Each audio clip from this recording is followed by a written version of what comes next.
Thanks, Charlie. Much appreciated. And I just want to comment, Sean, I thought that was really inspirational, and I want to thank you for coming today and sharing your thoughts.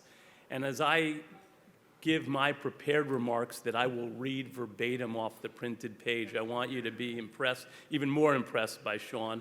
And Sean, if you're going to hang out, as I go through my remarks, I'm actually going to question some of the things that I share with you today as a group, and maybe if it's okay with Sean, even ask him his opinion on some of it, as well as try and editorialize some of the things that I've written with some of the thoughts that Sean shared, because I think the idea of what I'll characterize, or I think of in my own mind, is the difference between hand-to-hand combat, kind of the basic blocking and tackling that we all have to do for marketing, which I don't think you're saying no to, but I think you're just saying it's not as efficient as your ecosystem merging if you have a platform.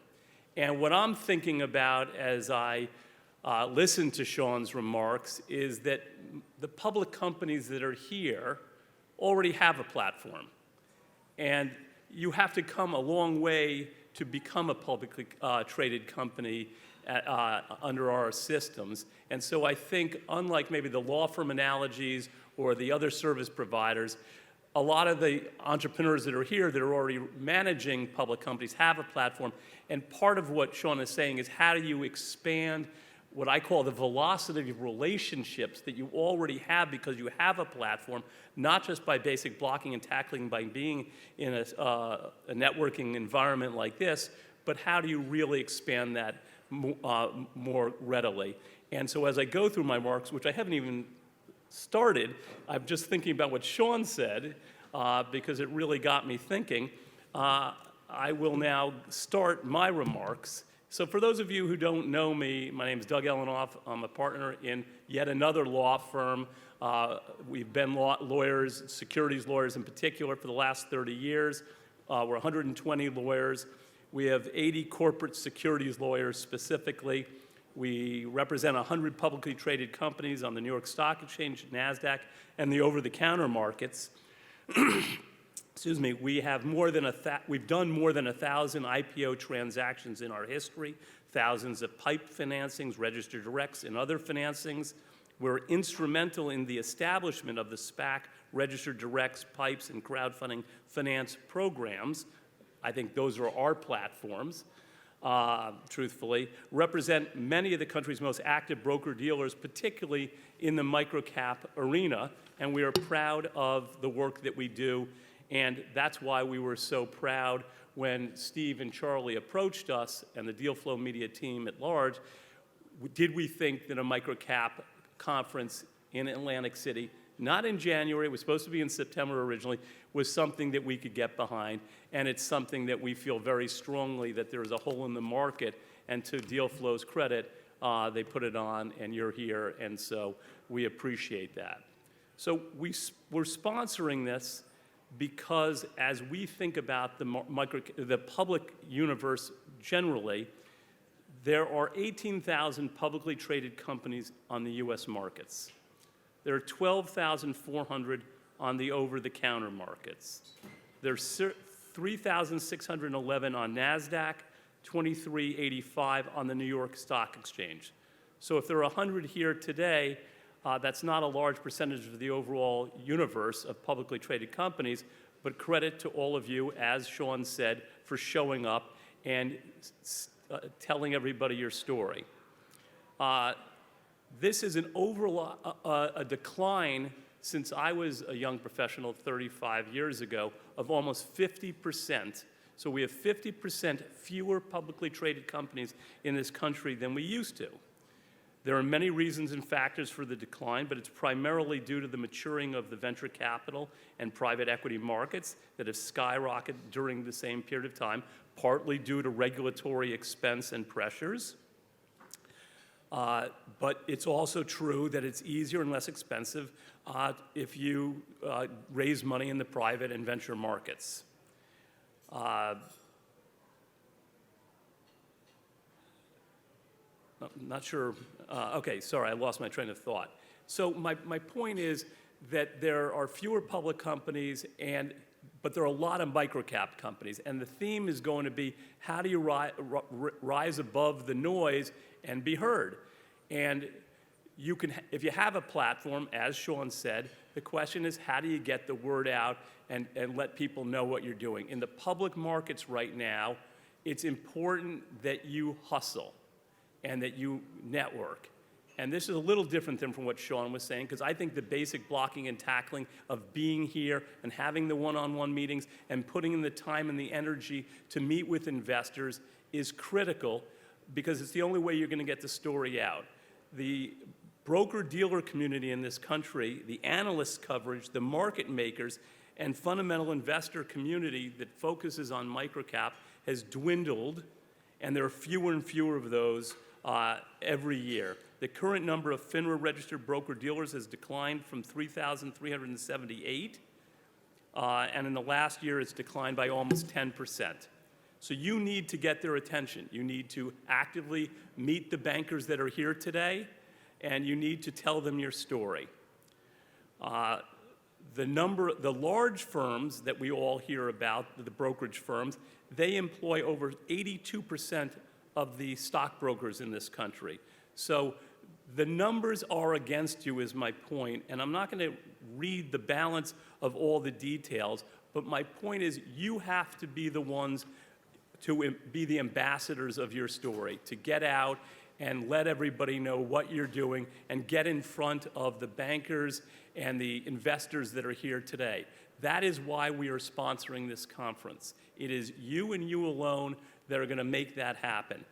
You can hire investor relations firm, which we think is important. I don't know if there are any IR firm representatives here today, but by all means, you should make yourselves be known, the public companies. If you don't have an IR firm, you should work with them to position your story in order to make the most of being public with your press releases, and have a strategy and a communications approach that is going to make sure that everybody understands the details of what you're doing and how you're doing them. So what can you actually do? Every banker and capital markets advisor will tell you pretty much the same thing. Execute on your plan, be forthright with the market, set milestones, and be sure to communicate with your shareholder base regularly and clearly. Most people may show up, as Sean said, but the ability to be persistent and stay on top of those relationships on a regular and sustained basis so they know what metrics that you're driving your business towards, and whether or not you actually make those metrics is something that I don't think people have the stick-to-itiveness. One of the things I'm impressed by Deal Flow Media is that they have been committed to microcap finance, whether it's PIPEs, registered directs, or SPACs, for the same 20 years that we've been on the road as a law firm, which is now 30 years, and I have a former partner who's here, and there are a lot of other lawyers in this room, as well as accounting firms, that are committed to this space, and it's something that you have to do on a regular basis. You can't just show up once and expect something to change overnight. So set goals and objectives for yourselves. For example, and this is maybe a little different than what Sean was saying, I come to a conference like this and I say, how many people am I going to meet? Am I going to put them into my LinkedIn account? Now, it's different whether or not you're a professional service provider versus a company that is selling something, but you still have to make the relationships that are going to build your business and create the relationships and loyalty that I think move companies and professional service firms forward, not just on a daily basis, but on a weekly basis, on a monthly basis. And you look back over 30 years, and that's how my many partners who are here today, we have 6 or 7 people, and we are committed to doing what we do, and we do conferences all over the country, and that is our way of creating a platform and getting our word out. So I am encouraging you to do that. The other thing that I think is underestimated as public companies, and this is coming from an expensive law firm saying it, so take it in the spirit in which it's being offered. As public companies, you need to conserve your cash. You really need to assess whether or not you're working with the service providers that are appropriate for a company your size and the limited resources on your balance sheet. I have a partner later on who is going to be, Matt Bernstein, who is going to be giving a discussion on what he thinks the appropriate cost for very specific things that happen in the life cycle of a public company, whether or not it's the IPO transaction itself, a direct listing, an RD, a PIPE, and we think that there is not great clarity as to what those costs are by many professional service firms. We are a flat fee law firm, and we have set the price for most of those things that are predictable in the course of the life cycle of a public company. And so I encourage you to listen to Matt later on, because I think it'll be instructive regardless of which firms you choose to work with. As Charlie said, there's the SPAC conference that is on June 11th and 12th in Westchester. We've been hosting it there for several years. I was reluctant to share my thoughts on the SPAC market because I didn't think it was relevant for this group necessarily, but Charlie and Steve Dresner, who also runs Deal Flow, asked me to say a few quick words. So for those of you who are unaware, Ellenoff, Grossman, and Schole is the market leader in the SPAC program. We have been for over 20 years. In 2021, we did 147 SPAC IPOs alone. And obviously, since then, the market, to the extent you've been listening to the press, has been in decline. The SEC this past week announced the approval in a 3-2 split decision on party lines for the new SPAC final rules. The final rules, for those who pay attention at all, in our mind, is a big nothing. The SEC walked back several of the most aggressive proposals, one in particular around underwriter liability or gatekeeper liability. It affects not just the SPAC world, it affects the reverse merger world, which relates to this community. What the SEC has done is they had proposed a rule called 140A, which was going to expand the concept of underwriter liability to any professional services firm in and around a transaction.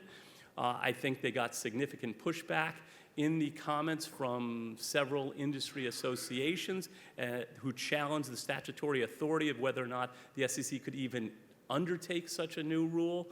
And ultimately where they came out is they walked back that rule, 140A, and then now they're hanging their hats on what's called 145A, and they are trying to impose through a contrived argument a similar argument that certain professional service advisors around a de-SPAC transaction or a reverse merger have gatekeeper liability. But even in their own guidance, they point out that the case law doesn't really support that. So that's as it relates to gatekeeper liability. There's an arcane rule called the 40 Act, where they walk back their point of view on that as well. And then the last thing was on projections. The SEC is trying to rewrite a congressional act by redefining the Private Securities Litigation Reform Act and say that SPACs and blind pools, reverse mergers, are not included in the definition that provides safe harbor protection for those projections, and therefore there is liability if you don't have a reasonable basis for your projections. All I would say there is be very careful with your projections and have a reasonable basis for those projections. And in many cases, I would advise have a third-party advisor look at those numbers to make sure that they're actually defensible. And that's the gist of what the SEC did. It will not affect the SPAC market. The SPAC market is coming back. We have a long list of serial SPAC sponsors who are coming back to the market. There were 31 SPAC IPOs done last year. There were 98 SPAC business combinations that were consummated, which is well north of traditional IPOs. And this year, if I was asked to project, I'd say there'll be somewhere between 75 and 100 new SPAC IPOs this year. And by the middle of this year, there'll be fewer than 50 SPACs that are publicly traded if there's not a new crap's not a good word for a conference, but crop of new SPACs for this coming year. So have a great Microcap conference, meet lots of people, think about what platforms you all have and how you can merge ecosystems or expand what you're doing in the most efficient way so you can get home to the kids' sporting events. And thank you very much. Appreciate it.